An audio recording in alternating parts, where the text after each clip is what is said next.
គោលនយោបាយលំនៅឋានតម្លៃសមរម្យរបស់រដ្ឋាភិបាលកម្ពុជា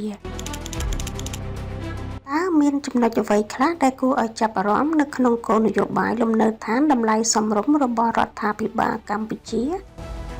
ការធានាបាននូវប្រសិទ្ធភាពក្នុងការអនុវត្តគោលនយោបាយជាតិស្តីពីលំនៅឋានរាជរដ្ឋាភិបាលតាមរយៈក្រសួងសេដ្ឋកិច្ចនិងហិរញ្ញវត្ថុកំពុងរៀបចំនិងកែសម្រួលលើសេចក្តីព្រាងគោលនយោបាយអភិវឌ្ឍលំនៅឋានសង្គមនិងលំនៅឋានតម្លៃសមរម្យគោលនយោបាយអភិវឌ្ឍលំនៅឋានសង្គមនិងលំនៅឋានតម្លៃសមរម្យត្រូវបានរៀបចំឡើងក្នុងគោលដៅជំរុញដល់ការអនុវត្តគោលនយោបាយជាតិស្តីពីលំនៅឋានឆ្នាំ2014និងធានានិរន្តរភាពក្នុងការដោះស្រាយបញ្ហាប្រឈមក្នុងវិស័យលំនៅឋានឲ្យកាន់តែមានប្រសិទ្ធភាពនិងសក្តានុភាពដើម្បីចូលរួមចំណែកលើកកម្ពស់សុខុមាលភាពរបស់ប្រជាជននៅក្នុងកិច្ចប្រជុំគណៈកម្មាធិការគោលនយោបាយសេដ្ឋកិច្ចនិងហិរញ្ញវត្ថុ OSH កាលពីថ្ងៃទី22 ខែធ្នូលោកអូនប៉ុនមនីរតន៍ឧបនាយករដ្ឋមន្ត្រីក្រសួងសេដ្ឋកិច្ចនិងហិរញ្ញវត្ថុបានមានប្រសាសន៍ថានេះជាពេលដែលត្រូវពិនិត្យនិងពិភាក្សាលើការរៀបចំនិងការសម្រួលឡើងវិញលើសេចក្តីព្រាងគោលនយោបាយអភិវឌ្ឍលំនៅឋានសង្គមនិងលំនៅឋានតម្លៃសមរម្យគោលនយោបាយថ្មីដែលត្រូវធ្វើបច្ចុប្បន្នភាពនេះនឹងត្រូវជំនួសឲ្យគោលនយោបាយស្តីពីការលើកទឹកចិត្តនិងការបង្កើតកម្មវិធីជាតិសម្រាប់ការអភិវឌ្ឍលំនៅឋានតម្លៃសមរម្យឆ្នាំ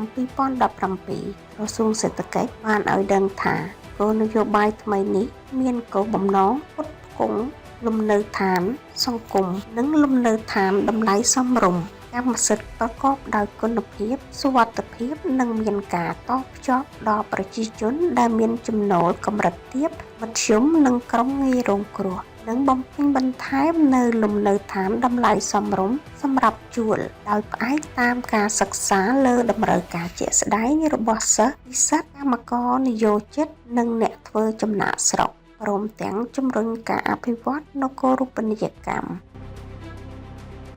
ប្រធានសមាគមអ្នកវាយតម្លៃនិងភ្នាក់ងារអចលនវត្ថុកម្ពុជា CVEA លោកសនសៀបបានមានប្រសាសន៍ថាការកែសម្រួលសេចក្តីព្រាងគោលនយោបាយអភិវឌ្ឍលំនៅឋានសង្គមនិងលំនៅឋានតម្លៃសមរម្យគឺជាជំហានវិជ្ជមាននិងសមស្របនឹងស្ថានភាពនៃការវិវត្តសង្គមនិងសេដ្ឋកិច្ចនាពេលបច្ចុប្បន្នគោលនយោបាយនេះក៏បង្ហាញពីការយកចិត្តទុកដាក់ដល់អាជ្ញាធរក្នុងការដោះស្រាយបញ្ហាលំនៅឋានសម្រាប់ប្រជាពលរដ្ឋដែលមានប្រាក់ចំណូលទាបនិងមធ្យមព្រមទាំងជួយបង្កើនសមភាពសង្គមនិងស្ថិរភាពទីក្រុងផងដែរការកែសម្រួលគោលនយោបាយនេះនឹងជួយជំរុញវិស័យសំណង់និងអចលនទ្រព្យនៅកម្ពុជាឲ្យបោះជំហានទៅមុខកាន់តែល្អតាមរយៈការបង្កើនតម្រូវការលំនៅឋានសង្គមនិងលំនៅឋានតម្លៃសមរម្យលោកស្រីបានលើកឡើងទៀតថាគោលនយោបាយនេះក៏នឹងបង្កើតឱកាសថ្មីសម្រាប់អ្នកអភិវឌ្ឍនិងអ្នកពាក់ព័ន្ធនៅក្នុងខ្សែច្រវាក់វិស័យសំណង់ទាំងមូលការកែសម្រួលឲ្យមានភាពច្បាស់លាស់អាចអនុវត្តបាននិងសមស្របពីផ្សារពិតជាចំណុចសំខាន់ដែលនឹងជួយឲ្យគោលនយោបាយនេះមានប្រសិទ្ធភាពខ្ពស់ជាងមុនប្រធានសម្ព័ន្ធក្រុមហ៊ុន SAM SN Group អ្នកអង្គការសំសុកលឿនបានថ្លែងថាគោលនយោបាយថ្មីនេះនឹងជួយឲ្យទីផ្សារអចលនទ្រព្យកម្ពុជាមានសមតុល្យល្អជាងមុនព្រមទាំងអាចជួយកាត់បន្ថយការផ្គត់ផ្គង់ប្រភេទលំនៅឋានដែលលើសតម្រូវការផងដែរយោងតាមក្រសួងសេដ្ឋកិច្ចនិងហិរញ្ញវត្ថុដើម្បីសម្រេចគោលបំណងទាំងនោះសេចក្តីព្រាងគោលនយោបាយនេះបានបញ្ចូលនៅទិដ្ឋភាពថ្មីចំនួន4ដែលមានលក្ខណៈខុសប្លែកពីគោលនយោបាយឆ្នាំ2017រួមមានទី1ការដាក់បញ្ចូលប្រភេទលំនៅឋានសង្គមនិងលំនៅឋានតម្លៃសមរម្យសម្រាប់ជួលតាមរយៈការលើកកម្ពស់ការចូលរួមពីរាជរដ្ឋាភិបាលអង្គការមិនមែនរដ្ឋាភិបាលដៃគូអភិវឌ្ឍនិងវិស័យឯកជនទី2ការបន្ថែមជម្រើសហិរញ្ញប្បទាននិងយន្តការក្នុងការអភិវឌ្ឍលំនៅឋាន សង្គមលំនៅឋានតម្លៃសមរម្យកម្មសិទ្ធិនិងលំនៅឋានតម្លៃសមរម្យសម្រាប់ជួលទី3ការកែតម្រូវនិងធ្វើបច្ចុប្បន្នភាពលក្ខខណ្ឌវិនិច្ឆ័យសំណើគម្រោងនិងអតិថិជនគោលដៅសម្រាប់ប្រភេទលំនៅឋាននីមួយៗឲ្យសមស្របតាមបរិបទសង្គមសេដ្ឋកិច្ច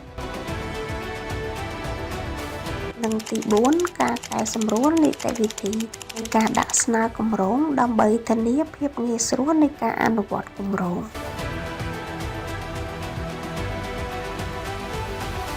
លំនៅឋានតម្លៃសមរម្យមានតម្លៃមិនលើស